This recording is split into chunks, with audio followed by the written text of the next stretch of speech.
welcome to The Last Track, where we help people showcase the last track of their life story in their final wishes. I am your host, Brian Norris, the co-owner of Bateman Funeral Home in Newport, Oregon. Just like a song can bring you back to a day, a time, and a memory, so too can a well-planned service.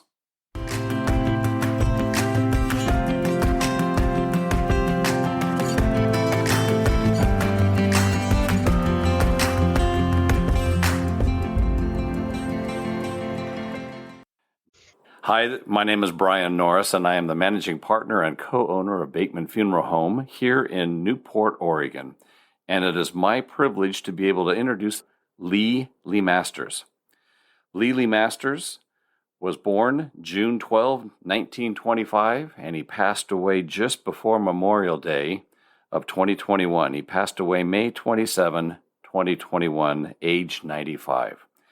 Lee LeMasters served in the U.S. Navy from 1942 to 1946 in World War II.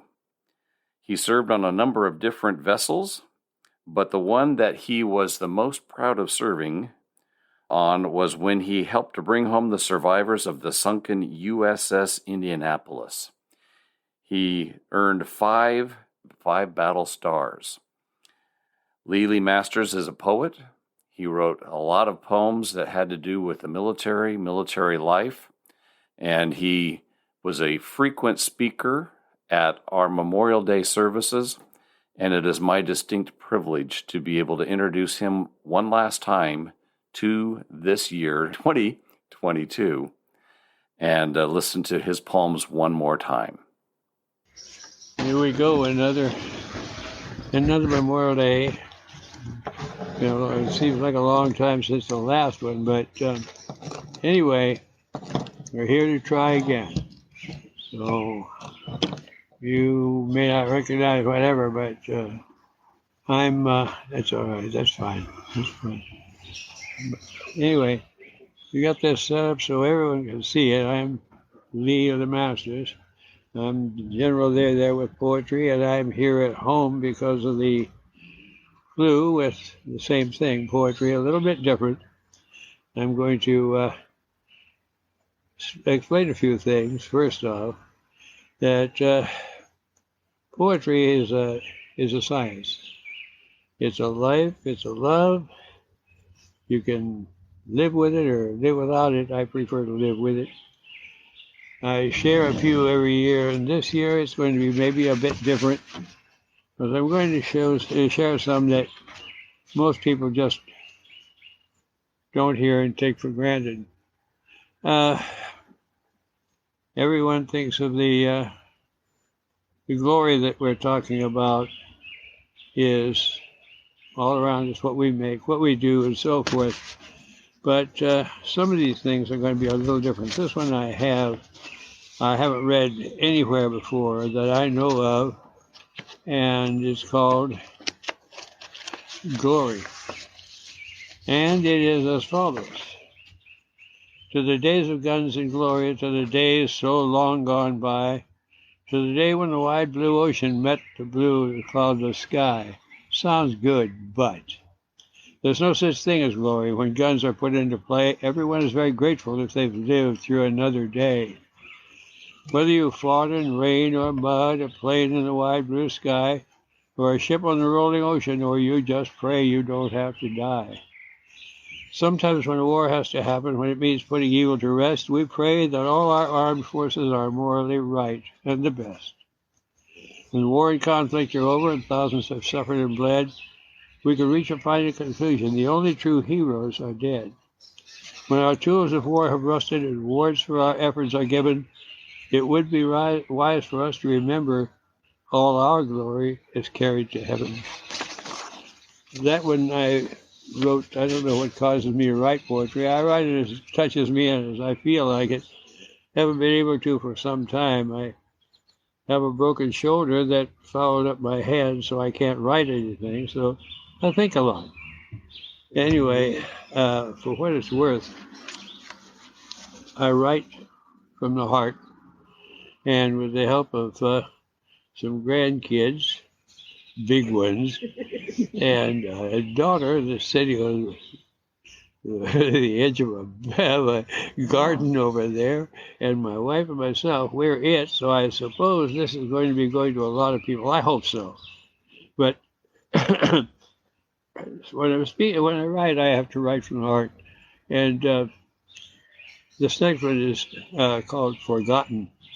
And I wrote it because over time I got to thinking about it. Everybody writes about poetry, about where's the tombstones, the statues, and all that kind of thing. But this one is unusual because I have some friends that are buried in this same place. Others, hundreds of thousands, are buried at sea. So I had to write something about that because it bothered me. I wanted to remember what was going on, what was happening. So I wrote something I called The Forgotten. Excuse me. The sea is a terrible master with storms and winds and waves, but to the sailor young or old, these are trials he always braves. The sailors, like all our servicemen, live their lives to full effect. Meanwhile, deep within their hearts, they give the ocean a deep respect. They know that unlike all the others, it's in danger there's no place to hide with gunfire, torpedoes, and bombs. Some will live and some will die. No matter how the end may come on a ship or a sub or a plane, there's an awful, awful pain and loss. Their grieving families won't see them again. No grassy lawn will cover them.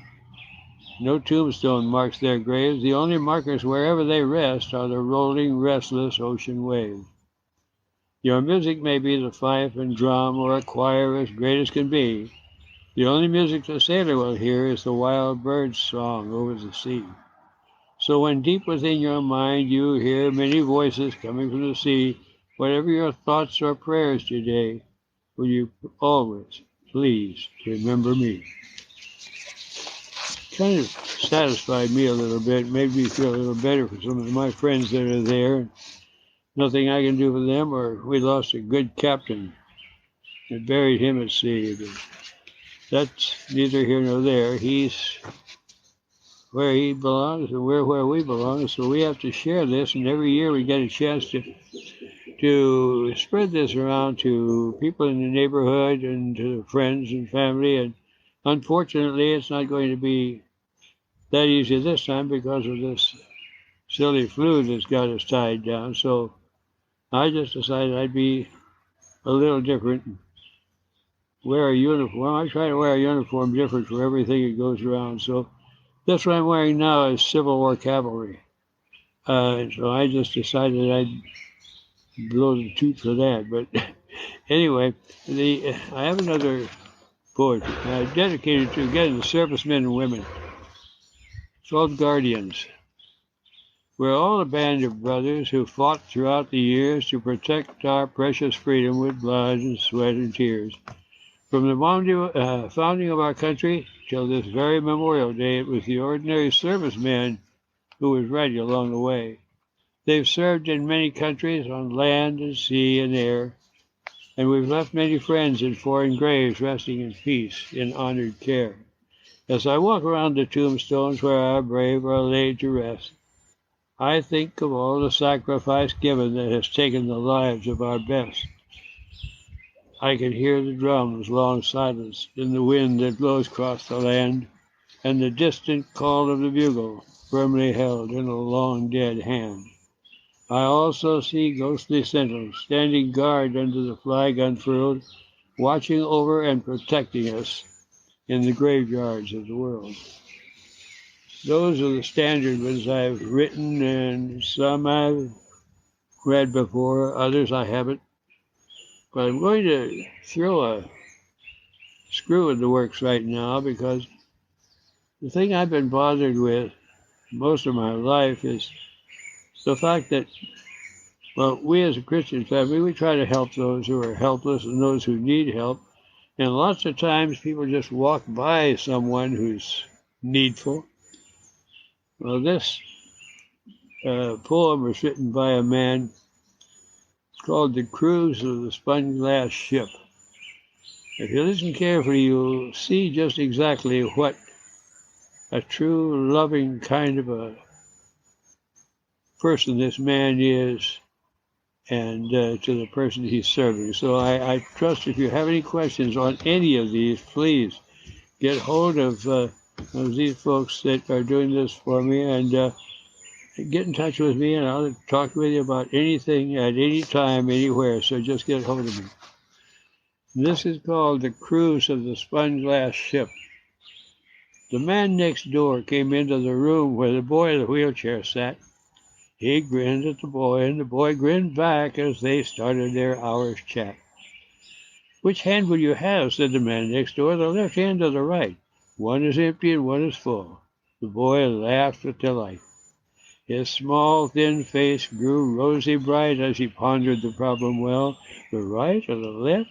The empty or full? Only his choice could tell. "I'll take them both," he laughed at last, and his voice was a joyous skip. The man next door held his hand and gave him a spun-glass ship. A spun-glass ship is frail as smoke, but oh so gallant and trim, with ropes and spars all set to sail to the edge of the sky's far rim. "Now where will we go?" said the man next door as he spread a worldwide map. "To Borneo or the lands of snow or the tiny isle of Yap? For you are the captain, I'm the crew, and we'll sail wherever you say, to the Arctic seas or the Caribbees or to distant Buzzards Bay." "Oh, wait, I know where I want to go," the boy in the wheelchair said. "To Christmas Isle for a little while. It's in a book I read." So they rowed away on the spun-glass ship with dreams for the wind and the sails, while the one-man crew told the captain rolled many exciting tales, until it seemed that they more than dreamed under the magic spell of the land where it's Christmas all year long, and the 4th of July as well.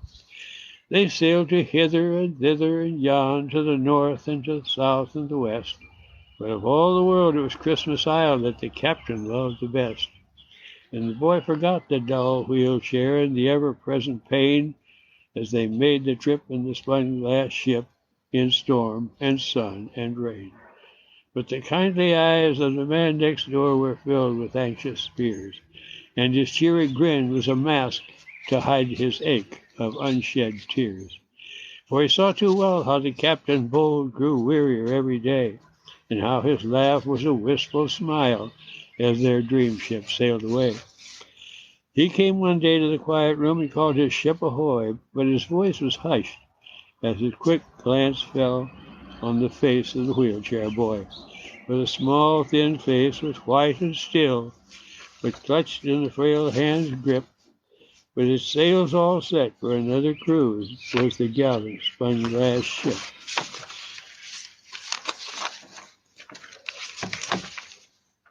"Bon voyage," said the man next door. "You've sailed without your crew. Oh, Captain, may the winds be kind and the skies be ever blue. May the final trip of the spun-glass ship ride swift with the ocean swell, to the land where it's Christmas all year long, and the 4th of July as well." And that's about all I have to offer here. As they say in good German, das ist alles. Guten Tag. So anyhow, that's about it. Thank you, and God bless each and every one of you. You have been listening to Lee LeMasters, who passed away May 27, 2021 at the age of 95. His greatest accomplishments and passions were his faith, his family, music, history, and reading. He was a very well-known poet here in Lincoln County, and he wrote many poems that had to do with military life, and it was my privilege to listen to him one last time this Memorial Day, 2022.